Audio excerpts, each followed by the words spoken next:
নেশাসক্তের ছিনতাই কাণ্ড। মহিলা ব্যবসায়ীর ব্যাগ ছিনতাই করে পালায় নেশাসক্ত যুবক জোসেফ রিয়াং। ব্যাগ থেকে হাওয়া নগদ ৩,০০০ টাকা ধাওয়া করে অভিযুক্ত যুবককে পাকড়াও করে তুলে দেওয়া হয়েছে পুলিশের হাতে। জানা গেছে, ধর্মনগর পুরাতন মোটর স্ট্যান্ড এলাকায় ব্যবসায়ী শিপ্রা রানী দেবনাথের সঙ্গে ঘটে এই কাণ্ড। ছিনতাইবাজ নেশাসক্ত যুবকের হেফাজত থেকে ব্যাগ পাওয়া গেলেও ভেতরে থাকা নগদ অর্থ উধাও। আটক নেশাসক্ত যুবকের হেফাজত থেকে মিলেছে নেশার কাজে ব্যবহৃত সিরিঞ্জ। ধৃতের বাড়ি দামছড়া এলাকার বংশুল এলাকায় বলে জানা গেছে। দোকানি শিপ্রা রানী দেবরাজ সংবাদ মাধ্যমের সামনে জানিয়েছেন, সামনে চেয়ার হইয়া বইছি, বই আমি মোবাইল দেখি একটা দিকে হে অমুকাথনে আইছে, আইয়া আমার ব্যাগটা লগে দৌড় দিছে। আমি লগে লগে গিয়া তার আটো ধরছে, আমার সাথে আমার গেছে, আমার আগলা দিদি।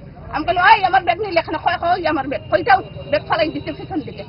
ফালানির পরে আমি ধরছি, আমার ফালাইয়া দৌড় দিছে। এরপরে আমি অনেক গিয়া ফিল্লি দেওয়ার পরে সব আইছে। টাকা পয়সা কিছু নিছে নি? টাকা নিছে ৩,০০০ টাকা নাই। আর কি আসলো বাজার? দেখো আসলো গ্যাসের বই আসলো, এক প্যাকেট বিস্কুট আসলো।